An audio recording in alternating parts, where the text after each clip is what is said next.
사도신경으로 우리의 신앙을 고백하며 5월 19일 금요일 부활절 기도회 시작하도록 하겠습니다.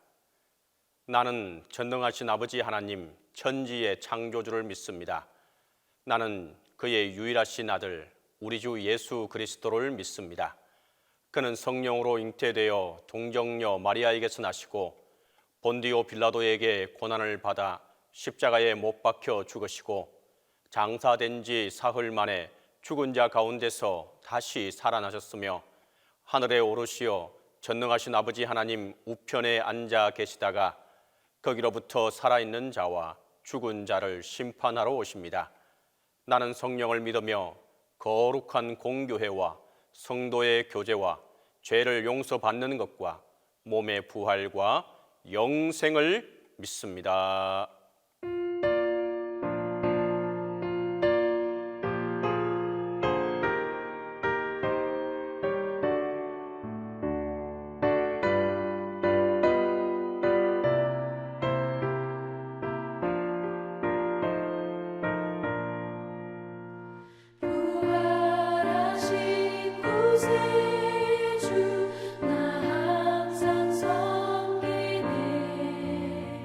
온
기쁨의 50일 공동기도 다 함께 하겠습니다.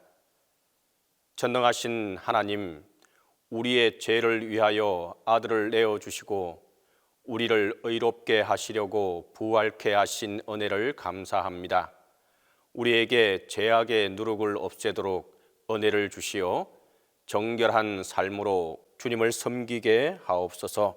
이제와 영원토록 성부와 성령과 함께한 하나님이신 우리 주 예수 그리스도의 이름으로 기도합니다. 아멘.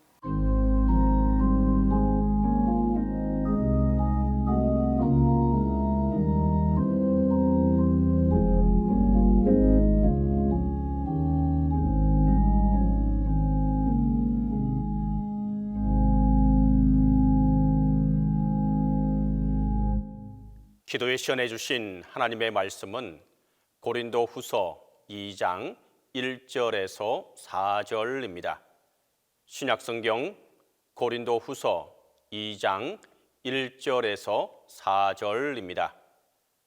내가 다시는 너희에게 근심 중에 나아가지 아니하기로 스스로 결심하였노니 내가 너희를 근심하게 한다면 내가 근심하게 한 자밖에 나를 기쁘게 할 자가 누구냐? 내가 이같이 쓴 것은 내가 갈 때에 마땅히 나를 기쁘게 할 자로부터 도리어 근심을 얻을까 염려하며 또 너희 모두에 대한 나의 기쁨이 너희 모두의 기쁨인 줄 확신함이로라.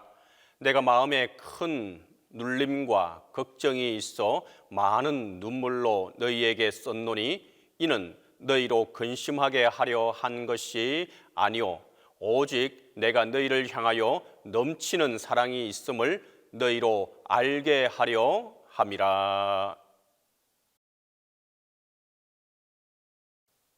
고린도 교회가 여러 가지 문제들로 인해 홍역을 앓고 있을 때에 바울의 마음은 근심으로 가득 차 있었습니다. 바울은 다시는 근심 중에 고린도 성도들에게 나아가지 않기로 오늘 본문에서 결심하고 있습니다. 그 말은 바울에게 가장 가슴 아픈 방문이 있었음을 암시하는 부분입니다. 바울은 고린도 전서를 발송한 이후에 고린도 교회를 짧게나마 방문하였음이 분명합니다. 고린도 교회의 산적한 문제를 해결하기 위해 근심 어린 마음으로 갔겠지요. 그러나 결과는 그렇게 좋지 못했습니다. 교회의 문제들을 정리한다는 목적은 달성하지 못한 채 오히려 서로에 대한 불신과 마음속에 깊은 상처만 남기는 결과를 맺게 된 것입니다. 그것이 바울이 여행 계획을 변경한 이유가 되었습니다. 에베소에 있던 바울은 당초 고린도를 2번 방문하여 고린도 교회의 문제를 해결할 계획을 세웠습니다. 그러나 짧은 방문을 통해 감정이 격앙된 채로 만나는 것이 문제를 해결하기보다는 오히려 상처만 깊게 한다는 사실을 깨달았던 것입니다.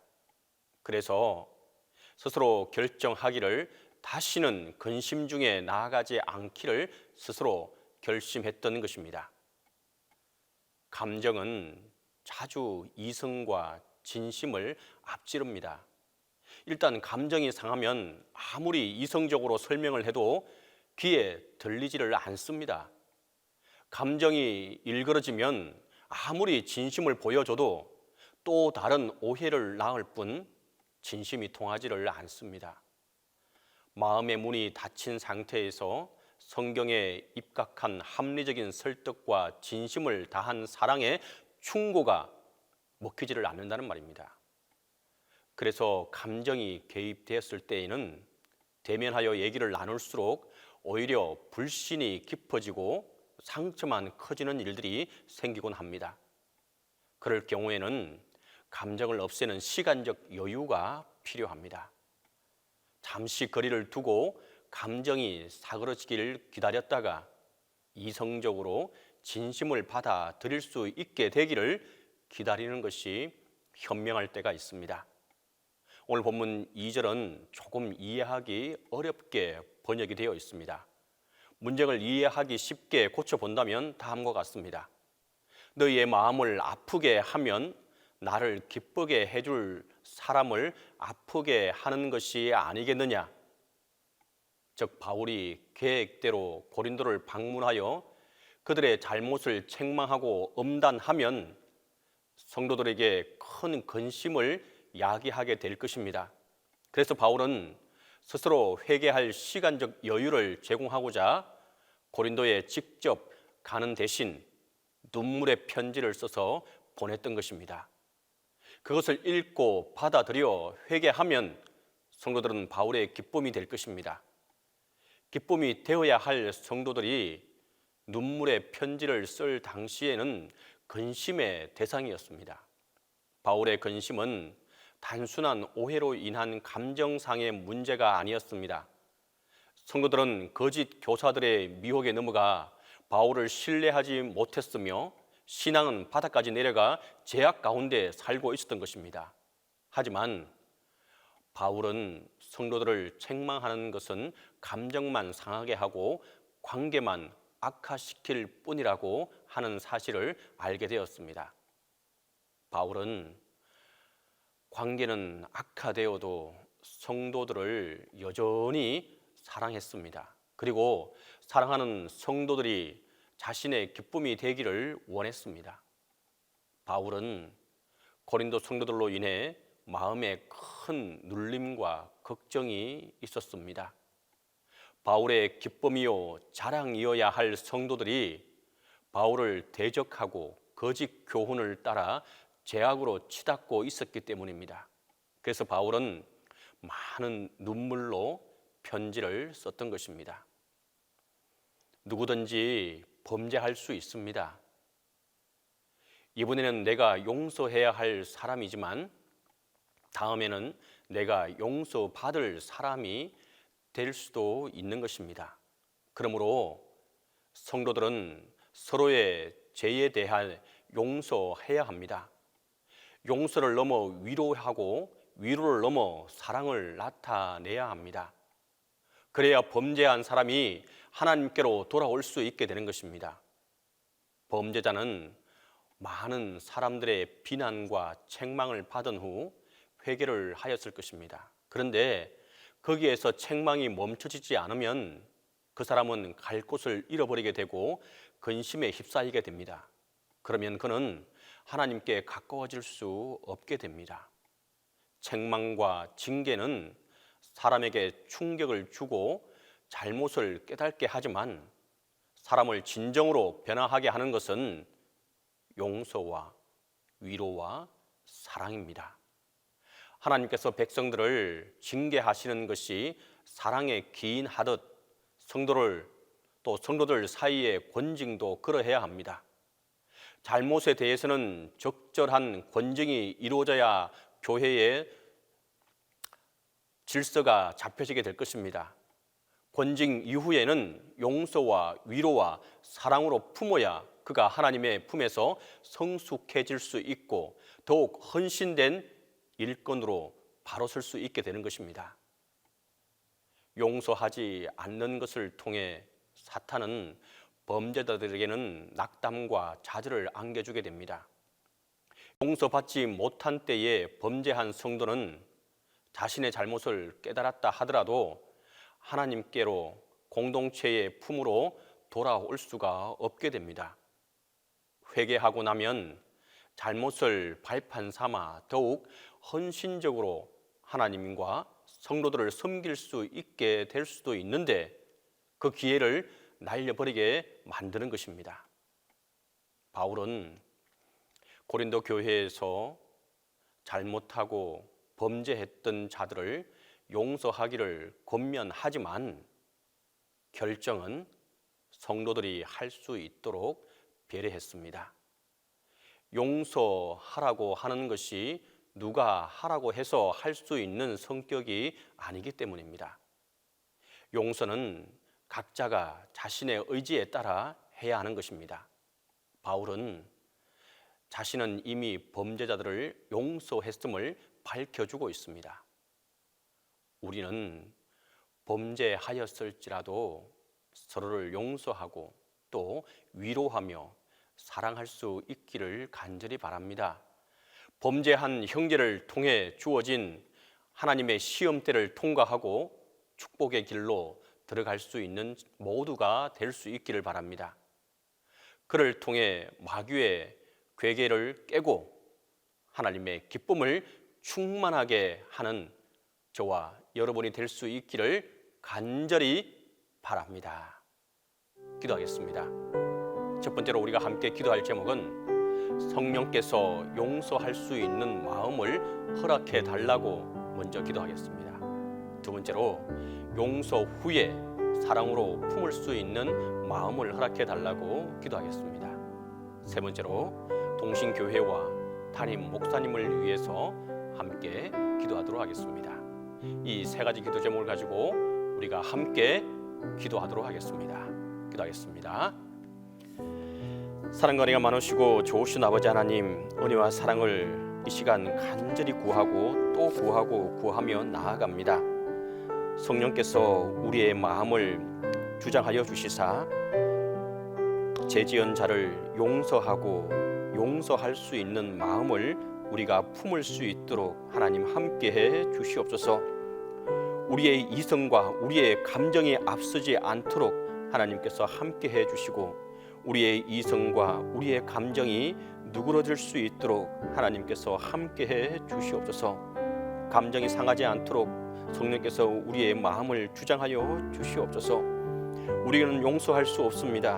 우리의 마음으로는 할 수 없음을 주님께 고백합니다.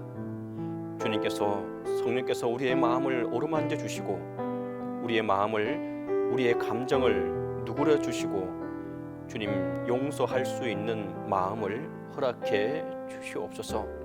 또한 용서뿐만 아니라 그 다음 용서 후에 그를 품어주고 사랑으로 함께 할 수 있는 또한 마음까지도 하나님께서 함께 해주시기를 간절히 바라고 기도합니다. 책망을 할 수도 있습니다. 비난은 누구나 할 수 있습니다. 하지만 용서하고 또 회개하고 돌아오는 그에게 진정한 위로와 사랑으로 품을 수 있는 마음을 허락해 주시옵소서. 그래야 해서 온전한 주님의 공동체를 이루어가는 우리 모두가 될 수 있도록 하나님께서 함께 하시고 도와 주시옵소서. 주님, 이 시간 또한 간절히 바라고 기도하는 것은 동신교회를 위해서 기도합니다.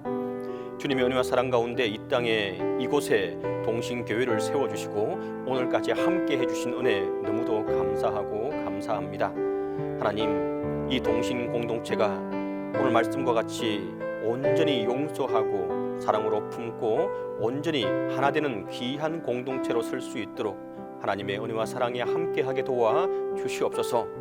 정말 이곳에 속한 모든 이들에게 하나님의 크신 위로와 사랑과 평안이 함께하게 도와 주시옵소서.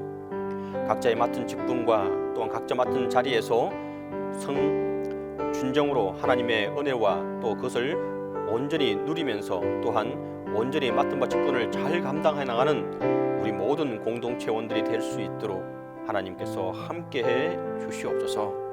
하나님, 또한 이 시간 간절히 바라고 기도하는 것은 담임 목사님을 위해서 기도합니다. 이번 5월을 통하여서 하나님께서 허락해 주시는 가운데 담임 목사님 이스라엘로 다녀오시게 됩니다. 하나님 은혜와 사랑 가운데 그곳의 모든 일정을 주님께서 살펴주시고 안전을 지켜 주시옵소서. 돌아오는 그 시간까지 하나님의 은혜와 사랑이 함께하게 도와주시고 이곳에서 이루어지는 모든 일들 속에 주님의 은혜가 함께할 수 있도록 도와 주시옵소서. 돌아오는 시간까지 건강을 지켜주시고 안전을 하나님께서 함께해 주시옵소서. 이제는 주님께서 가르쳐주신 기도로 기도해 마치도록 하겠습니다. 하늘에 계신 우리 아버지, 아버지의 이름을 거룩하게 하시며 아버지의 나라가 오게 하시며 아버지의 뜻이 하늘에서와 같이 땅에서도 이루어지게 하소서. 오늘 우리에게 일용할 양식을 주시고 우리가 우리에게 잘못한 사람을 용서하여 준 것 같이 우리 죄를 용서하여 주시고 우리를 시험에 빠지지 않게 하시고 악에서 구하소서. 나라와 권능과 영광이 영원히 아버지의 것입니다.